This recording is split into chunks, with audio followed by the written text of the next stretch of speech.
అన్నదాత అన్నదాత మీ అన్నదాత, చెమటోడ్చి ఆహారాన్నందించే రైతన్నా, అనునిత్యం నీ కండదండగా నిలిచే నేస్తం ఎవరన్నా. అన్నదాత అన్నదాత మీ అన్నదాత.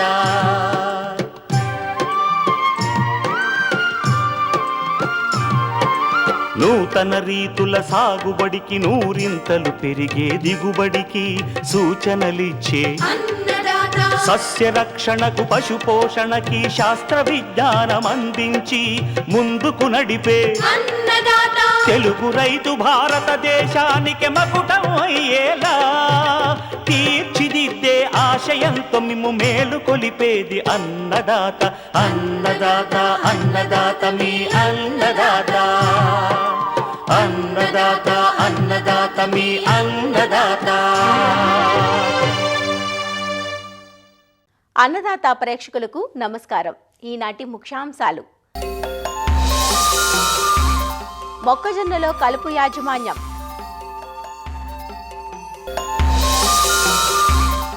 పంటల్లో జీవన ఎరువుల వాడకం ప్రయోజనాలు, పోషక ఫలం దానిమ్మ సాగు, ఇంకా జై కిసాన్ వ్యవసాయ సమాచారం.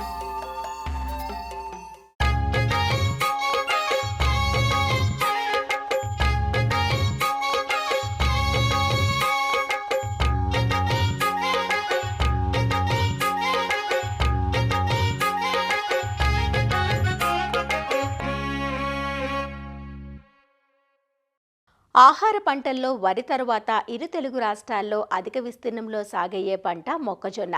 మొక్కజొన్నను జూన్ మొదటి పక్షం నుంచి జూలై 15 వరకు విత్తుకుంటారు. వర్షాకాలంలో అన్ని పంటల మాదిరే మొక్కజొన్నకు కలుపు సమస్య ఎక్కువగా ఉంటుంది. గడ్డి జాతి, వెడల్పాకు కలుపు మొక్కలతో పాటు తుంగ సమస్య కూడా చాలా వరకు ఉంటుంది.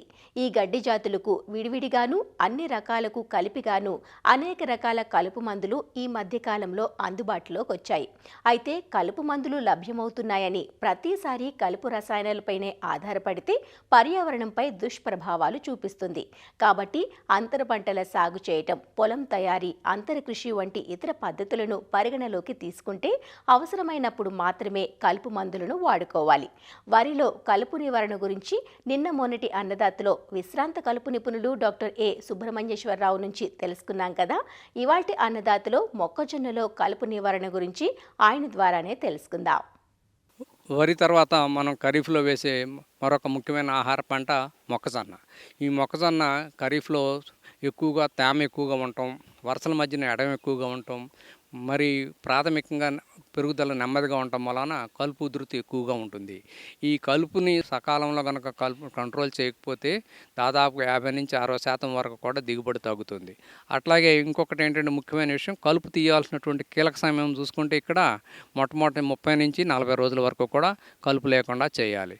అయితే ఇక్కడ వచ్చే కలుపు కొంచెం ఇది మెట్ట పైరుగా ఎక్కువగాను, లేకపోతే ఇరిగేటెడ్ డ్రై కింద కొంచెం తడులతో సాగు చేస్తూ ఉంటారు. కాబట్టి ఇక్కడ వచ్చేటువంటి కలుపు చూసుకుంటే ఎక్కువగా గరిక, అలాగే తొంగ, దోమకాలు గడ్డి, కరిగడ్డి, ఇవన్నీ కూడా ఇటువంటి గడ్డి జాతి మొక్కలు ఎక్కువగా వస్తూ ఉంటాయి. ఇక్కడ వెడల్పాటాకు మొక్కలు ఏంటంటే ఎక్కువగా వచ్చేది ఈ గురుగు అనేది ఎక్కువగా రాస్తాం, చెంచలాకు, తుమ్మి, ఇటువంటి రకరకాలైనటువంటి వెడల్పాటాకు మొక్కలు ఎక్కువగా వస్తూ ఉంటాయి. అయితే ఇక్కడ మనం 2-3 దశల్లో కలుపు యాజమాన్యం చేసుకోవచ్చు. ముఖ్యంగా ఏంటంటే మొట్టమొదటిగా వేసవిలో లోతుదుక్కు చేసుకుంటే చాలా వరకు కూడా మనకు ఉపయోగం ఉంటుంది. అట్లాగే అవకాశం ఉన్నంత వరకు కూడా మనం ఇక్కడ వరుసల మధ్యన ఎడం ఎక్కువగా ఉంటుంది కాబట్టి సాధ్యమైనంత వరకు రైతులు అంతర్కృషి చేసుకోవటం కానీ, లేకపోతే అంతర పంటలు వేసుకోగలిగితే మనకు రైతుకి కలుపును నిర్మూలించడంతో పాటుగా అదనపు ఆదాయం రావడానికి అవకాశం ఉంటుంది. కానీ తప్పనిసరి పరిస్థితుల్లో కావాల్సి వచ్చినప్పుడు మాత్రం రసాయనాలతో చేసుకోవాలి. ఈ రసాయనాలని ఈ 2 దశల్లో చేసుకుంటవచ్చు. ఒకటేంటంటే ఈ మొక్కజొన్న విత్తిన వెంటనే ఈ ఎట్రజిన్ అనే మందు ఎకరానికి 1 నుంచి 1.5 కిలోలు వాడుకోవచ్చు. అట్లాగే కొన్ని ప్రాంతాల్లో ఏంటంటే మొక్కజొన్నతో పాటుగా అంతర పంటలు వేస్తారు. అట్లాగే తర్వాత వేసే పైరు ఏమి ఉంటుందో చూసుకోవాలి. ఎందుకంటే ఎట్రజిన్ వేసిన పొలం తర్వాత అపరాలు కానీ, కూరగాయల పైర్లు కానీ వేస్తే అవశేషాలు ఉండి సరిగ్గా రావు. కాబట్టి అటువంటి పరిస్థితుల్లో ఎట్రజన్కి ప్రత్యామ్నాయంగా మంచి మందు ఏంటంటే ఈ పెండి మిథిలిన్ అనే మందు ఒకటి వాడుకోవచ్చు. అదైతే ఎకరానికి 1.2 లీటర్లు వాడుకోవచ్చు. ఆ తర్వాత మనకి తేమ ఉన్న పరిస్థితిని బట్టి, పొలం పరిస్థితిని బట్టి 20 రోజులకు ఒకసారి, 40 రోజులకు ఒకసారి గొర్రు గుంటకలతో కానీ, పవర్ బీడర్స్తో కానీ అంతర్కృషి చేసుకుంటే మనకి చాలా వరకు కలుపు నిర్మూలన జరుగుతుంది. అయితే ఇక్కడ ఏమవుతుందంటే మనకి కంటిన్యూస్గా రెయిన్స్ పడినప్పుడు వర్షాకాలంలో గొర్రు గుంటకలు వేయటం కుదరనప్పుడు, అట్లాగే దొరకనప్పుడు ఏంటంటే ఇప్పుడు మంచి మందులు ఉన్నాయి, చక్కటి మందులు. మనం ఒకటేంటంటే మీసోట్రయాన్ ప్లస్ ఎట్రజిన్, దాన్ని మార్కెట్లో క్యాలరీస్ ఎక్స్ట్రా అనే పేరుతోనూ, మెసట్రాక్ అనే పేరుతోనూ రకరకాల పేర్లతో దొరుకుతుంది. ఇది ఎకరానికి 1.4 లీటర్లు కనుక మందు కనుక పిచికారీ చేసుకుంటే మొక్కజొన్నకి ఎటువంటి ఇబ్బంది లేకుండా మొక్కజొన్నలో వచ్చేటువంటి అన్ని జాతి కలుపు మొక్కల్ని చేసుకోవచ్చు. కేవలం గడ్డి జాతి మొక్కలు మాత్రము, వెడల్పాటు ఆకు మొక్కలు మాత్రమే ఎక్కువగా ఉంటే కనుక టెంబోట్రాయన్ అనే ఒక మందు కూడా మనకు ఎకరానికి 120 ml చొప్పున చేసుకోవచ్చు. అలాగే టాప్రమిజోన్ అనే మందు అయితే 30 మిల్లీలీటర్ల మందు చేసుకోవచ్చు. అలా కాకుండా తుంగ ఎక్కువగా ఉండి తుంగతో పాటుగా వెడల్పాటు ఆకు మొక్కలు, గడ్డి జాతి మొక్కలు కూడా ఎక్కువగా వస్తున్నప్పుడు హ్యాలోసల్ఫరాన్ ప్లస్ మనకి ఇంకొకటి ఎట్రజిన్ అనే ఒక మందు మిశ్రమం మార్కెట్లో కార్నిక్స్ అనేటువంటి పేరుతో దొరుకుతుంది. ఇది ఎకరానికి 500 గ్రాములు కనుక మనం పిచికారీ చేసుకుంటే తుంగ, వెడల్పాటాకు మొక్కలు, గడ్డిజాతి మొక్కలు కూడా చాలా వరకు కంట్రోల్ అవడానికి అవకాశం ఉంది. ఇంకా కొన్ని ప్రాంతాల్లో రైతు సోదరులు అంటారు, ఎక్కువగా కొన్ని ప్రాంతాల్లో కేవలం తుంగ ఎక్కువగా వస్తుంది 35-40 రోజులప్పుడు కూడా. ఆ టైంలో ఏం పిచికారీ చేసుకుంటే బాగుంటుందంటే, ఒకటేంటంటే ఎప్పటి నుంచో ఉండేటువంటి మందు 2,4-డిఅమైన్ సాల్ట్ అనేది ఇక్కడ కూడా వీడ్మార్ సూపర్ అనేది ఎకరాన్ని 400 మిల్లీలీటర్ చొప్పున పిచికారీ చేసుకోవచ్చు. ఇది చాలా చౌకైన మందు. అలా కాకుండా ఈ హ్యాలోసల్ఫరాన్ అనేది సెంప్రా అనే పేరుతో దొరుకుతుంది. ఇదైతే ఎకరానికి 36 గ్రాముల మందు మనం 200 లీటర్ నీటిలో కలుపుకుంటే తుంగ మొక్కలు చనిపోతాయి. అయితే ఈ 2 మందులు మాత్రం కేవలం తుంగ, వెడల్పాటాకు మొక్కలు మాత్రమే కంట్రోల్ చేస్తాయని చెప్పి రైతు సోదరులు గమనించాల్సిన కోరుతున్నాం. రేపటి అన్నదాతలో అపరాల పంటలైన మినుము, పెసర, కంది, సోయా చిక్కుడులో కలుపు నివారణ గురించి తెలుసుకుందాం.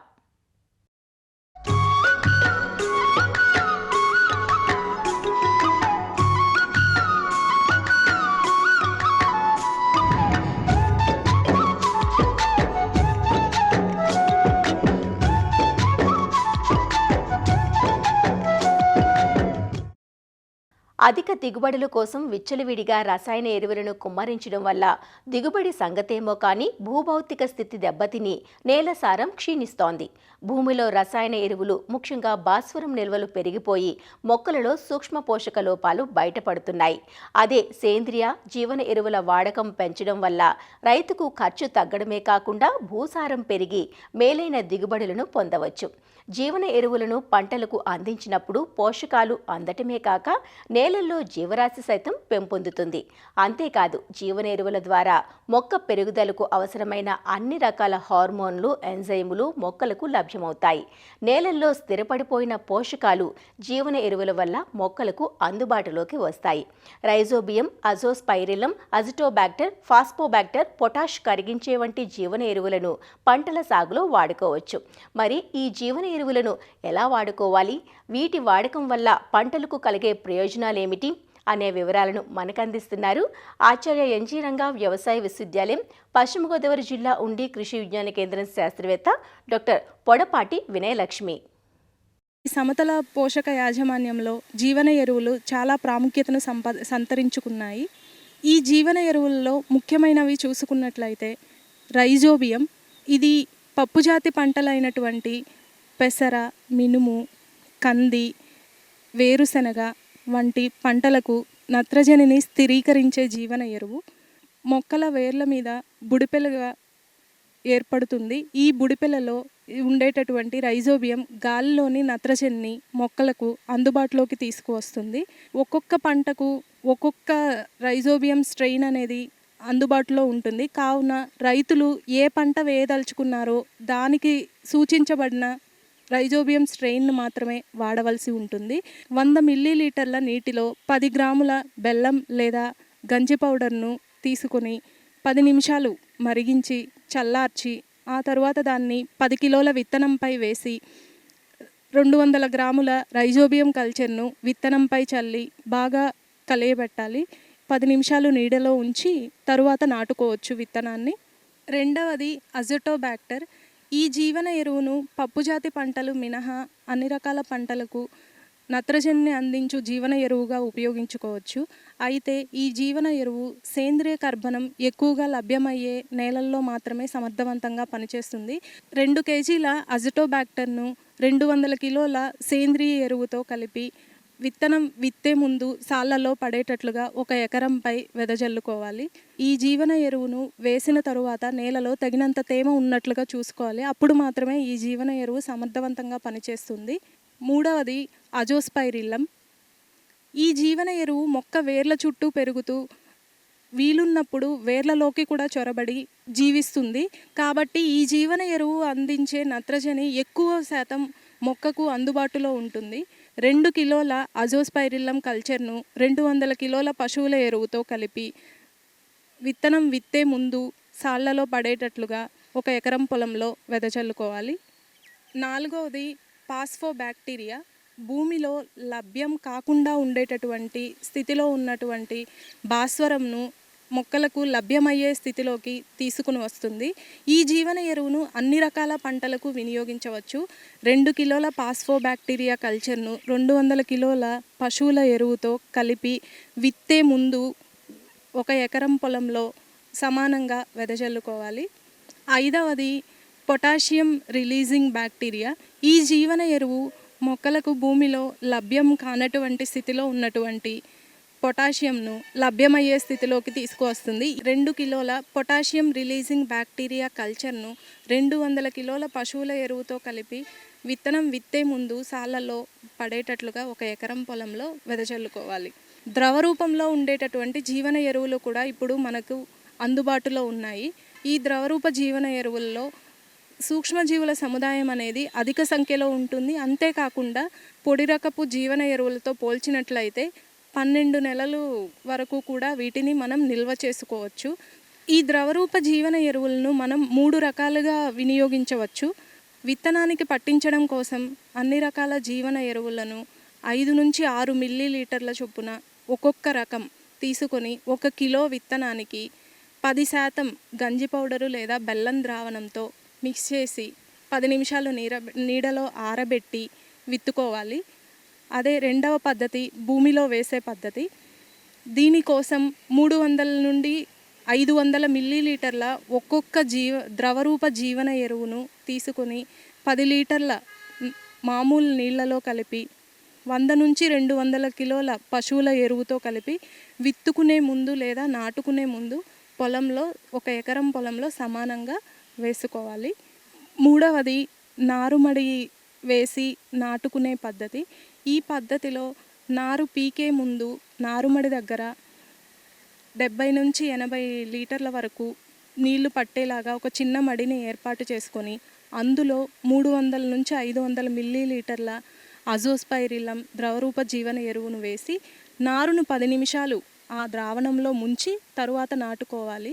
ఈ జీవన ఎరువుల కొరకు సమీపంలో ఉన్నటువంటి వ్యవసాయ పరిశోధనా స్థానాలు లేదా కృషి విజ్ఞాన కేంద్రాలను కూడా సంప్రదించవచ్చు. ఈ అన్ని కృషి విజ్ఞాన కేంద్రాలలో ఈ జీవన ఎరువులు అందుబాటులో ఉంచడం జరుగుతుంది.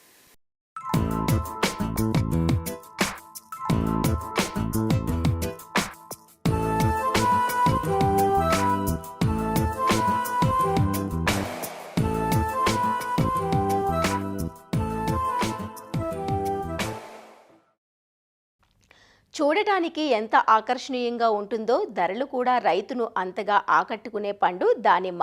దానిమ్మను ఆంధ్రప్రదేశ్లోని అనంతపురం, కర్నూలు, చిత్తూరు, తెలంగాణలోని ఉమ్మడి రంగారెడ్డి, సంగారెడ్డి, నల్గొండ, మహబూబ్ నగర్ జిల్లాల్లో సాగు చేస్తున్నారు. దానిమ్మ నాటిన ఏడాదిన్నరకే కాపును అందిస్తుంది. ఏడాదికి 2 పంటలు ఇస్తుంది. నీటి వసతిని, మార్కెట్ ధరను అనుసరించి దానిమ్మ నుంచి అంబే బహార్, మృగ్ బహార్ లేదా హస్త బహార్ పంటను తీసుకుంటూ ఉంటారు. దానిమ్మ సాగుకు గొడ్డలి పెట్టుగా ఉంటోంది బ్యాక్టీరియా ఆకుమచ్చ తెగులు. ఈ తెగులు కాయ నాణ్యతను దెబ్బతీయడమే కాదు, ఏకంగా తోట మనుగడనే ప్రశ్నార్థకంగా మారుస్తోంది. ఈ తెగులును దృష్టిలో పెట్టుకుని ఆరోగ్యమైన అంటు మొక్కలను ఎంచుకోవటం, తెగులు దరిచేరకుండా సస్యరక్షణ చేపట్టడమే దానిమ్మ సాగులో విజయాలకు కీలకం. మరి అలాంటి విజయాలను సొంతం చేసుకోవాలంటే సాగులో ఎలాంటి మెలకువలు పాటించాలో ఈనాటి కార్యక్రమంలో తెలుసుకుందాం. దానిమ్మ సాగుకు పొడి వాతావరణం అనుకూలంగా ఉంటుంది. అధిక ఉష్ణోగ్రతలను నీటి ఎద్దడిని సైతం తట్టుకుని పెరిగే ఈ పండ్ల మొక్కను అన్ని రకాల నేలల్లోనూ సాగు చేయవచ్చు. కొద్దిగా సున్నపు శాతం, క్షారత కలిగిన భూముల్లోనూ ఈ పండ్ల తోట సాగుకు అనుకూలంగా ఉంటుంది. ఉదజని సూచిక 7 నుంచి 8.5 మధ్య ఉన్న నేలలు సాగుకు అత్యంత అనుకూలంగా ఉంటాయి. మన ప్రాంతానికి అనువైన రకాల విషయానికి వస్తే గణేష్ రకం కాయలు ఒక్కోటి 250 నుంచి 280 గ్రాముల బరువు ఉంటుంది. ఆకర్షణీయమైన రంగుతో చక్కెర శాతం 16 వరకు ఉండి శీతాకాలంలో గులాబీ రంగు, వేసవి కాలంలో తెలుపు రంగు గింజలు కలిగి ఉంటుంది. మృదులా రకం కాయలు 230 నుంచి 270 గ్రాముల బరువుతో ముదురు గులాబీ రంగు గింజలు కలిగి ఉంటాయి. ఆంత్రాక్నోస్ మత్స తెగులును తట్టుకుంటుంది. ఇందులో చక్కెర శాతం 18 వరకు ఉంటుంది. భగువా రకం కాయలు ఒక్కోటి 250 నుంచి 300 గ్రాముల బరువుతో మృదువైన గింజలు కలిగి ఉంటాయి.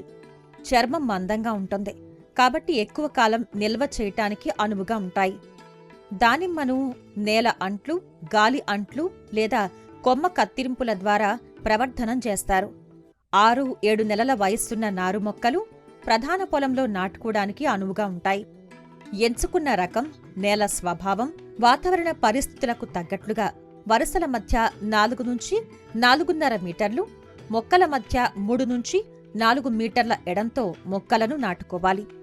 ఎటు చూసినా 60 సెంటీమీటర్ల ఎడంతో గుంతలు తీసుకోవాలి. ప్రతి గుంతకు 20 కిలోల పశువుల ఎరువు, 2 కిలోల వానపాముల ఎరువు, 3 కిలోల వేపపిండి, 25 గ్రాముల ట్రైకోడెర్మా విరిడి పొడి, 15 గ్రాముల ఫాస్ఫోబాక్టీరియా, 15 గ్రాముల అజటోబాక్టర్ పొడిని మట్టితో కలిపి గుంతలను నింపి మొక్కలను నాటుకోవాలి. సూక్ష్మ సేద్య విధానాన్ని ఏర్పాటు చేసుకుంటే నీటితో పాటు పోషకాలను ఒకేసారి మొక్కలకు అందించవచ్చు. మొక్కలు నాటిన 4 నెలల తర్వాత ఒక్కో మొక్కకు 125 గ్రాముల వేపపిండి, 5 కిలోల పశువుల ఎరువు, 7 నెలల తర్వాత 250 గ్రాముల వేపపిండి, 10 కిలోల పశువుల ఎరువు, 11 నెలల తర్వాత 750 గ్రాముల వేపపిండి, 10 కిలోల పశువుల ఎరువును వేసుకోవాలి. అటుపై ప్రతి మొక్కకు సాలిన 30 కిలోల పశువుల ఎరువు, 625 గ్రాముల నత్రజని, 250 గ్రాముల భాస్వరం, 250 గ్రాముల పొటాష్ ఎరువులను దఫదఫాలుగా అందించాలి. జింక్ లోపం ఏర్పడినప్పుడు ఆకులు చిన్నవిగా ఉండి వంకర్లు తిరుగుతాయి. దీని నివారణకు లీటర్ నీటికి 2 గ్రాముల జింక్ సల్ఫేట్ కలిపి 1-2 సార్లు పిచికారీ చేసుకోవాలి. దానిమ్మకు నీటి అవసరం తక్కువగానే ఉంటుంది. డ్రిప్ ఏర్పాటుతో నీటి యాజమాన్యాన్ని సమర్థవంతంగా చేపట్టవచ్చు. జూన్ మొదలు మార్చి మాసం వరకు ఒక్కో మొక్కకు ప్రతిరోజు 20 నుంచి 30 లీటర్ల నీరు సరిపోతుంది. మార్చి నుంచి జూన్ వరకు 40 లీటర్ల నీటిని అందిస్తే సరిపోతుంది. వర్షాకాలంలో వరుసల మధ్య 1-2 సార్లు దుక్కి చేసుకోవటం వల్ల కలుపును అదుపులో ఉంచవచ్చు. దానిమ్మ సంవత్సరం పొడవునా పూత పూస్తుంది. కాని మార్కెట్ ధర, నీటి వసతి, నేల స్థితిగతుల్ని అనుసరించి దిగుబడులను తీసుకోవాలి. జనవరి, ఫిబ్రవరి, జూన్, జూలై మరియు సెప్టెంబర్, అక్టోబర్ మాసాల్లో పూత వస్తుంది. ఏ సీజన్లో కాపును తీసుకోవాలో ముందుగా నిర్ణయించుకున్నాక పూత వచ్చే సమయం కన్నా 2 నెలల ముందు నీటి ఎద్దడికి గురి చేసినట్లయితే పూత బాగా వస్తుంది. దానిమ్మకు గొడ్డలి పెట్టుగా మారి తోటల మనుగడనే ప్రశ్నార్థకంగా మారుస్తోంది బ్యాక్టీరియా ఆకుమచ్చ తెగులు.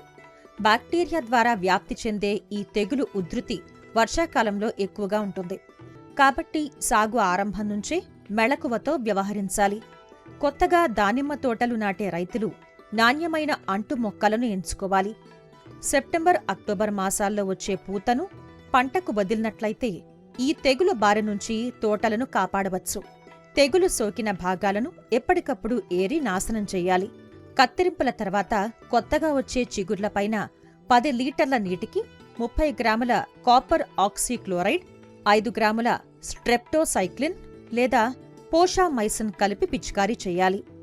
కాండంపై తెగులు లక్షణాలు కనిపిస్తే పదునైన కత్తితో గోకి తొలగించాలి. తర్వాత దానిపై బోర్డో పేస్టును పుయ్యాలి. ఈ విధంగా అన్ని యాజమాన్య పద్ధతులను సమయానుకూలంగా పాటించినట్లయితే తోటలు దీర్ఘకాలం పాటు ఆరోగ్యంగా ఉండి నాణ్యమైన దిగుబడులు పొందవచ్చు.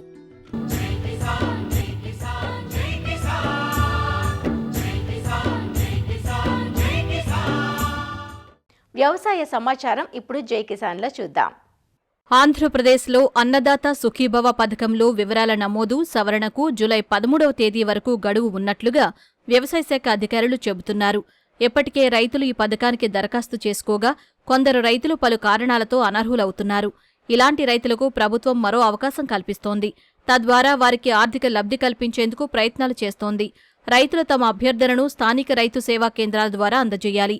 కుటుంబ సర్వే తప్పనిసరిగా చేయించుకోవాలి. ఆధార్ నంబర్లను సరిచేయించుకోవాలి. అలానే గతంలో ఆదాయ పన్ను చెల్లించి ప్రస్తుతం చెల్లించని రైతులు సైతం సరైన ధృవపత్రాలను సమర్పించాల్సి ఉంటుంది. రైతుకున్న భూమి సాగు చేసి ఉంటేనే అన్నదాత సుఖీభవ పథకం వర్తిస్తుందని అధికారులు చెబుతున్నారు.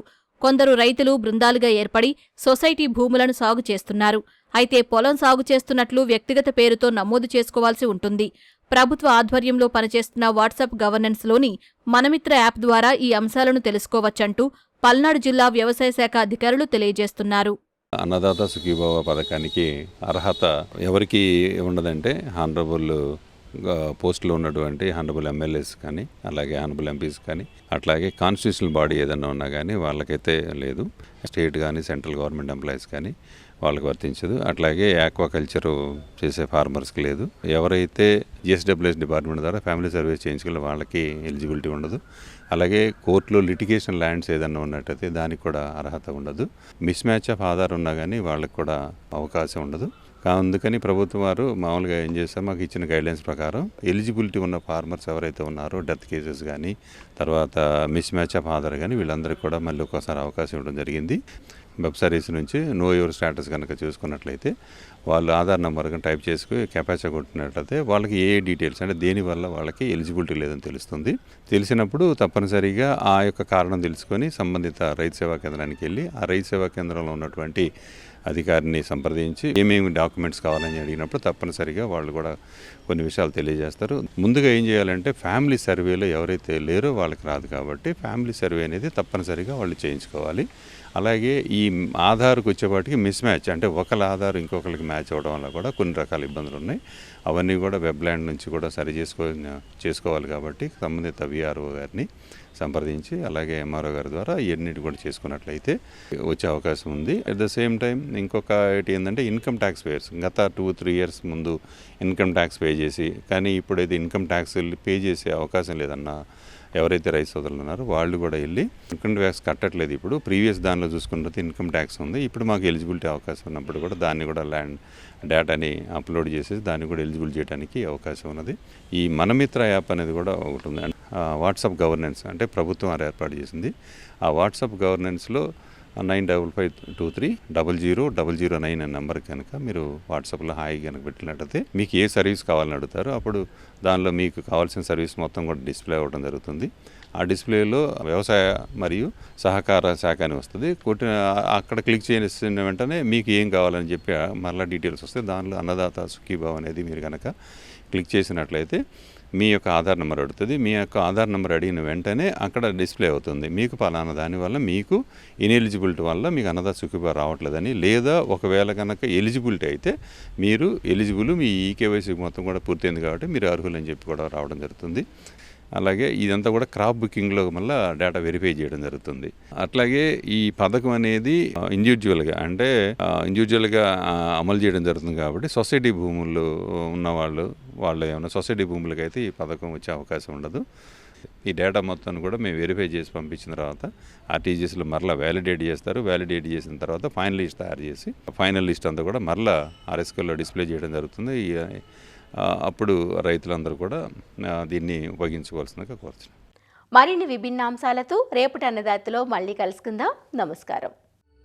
అన్నదాతలు తమ సందేహాలు సమస్యలను 1800-425-4085 టోల్ ఫ్రీ నంబర్లో ఉదయం 10 నుంచి 11 గంటల మధ్య పని దినాలలో సంప్రదించగలరు.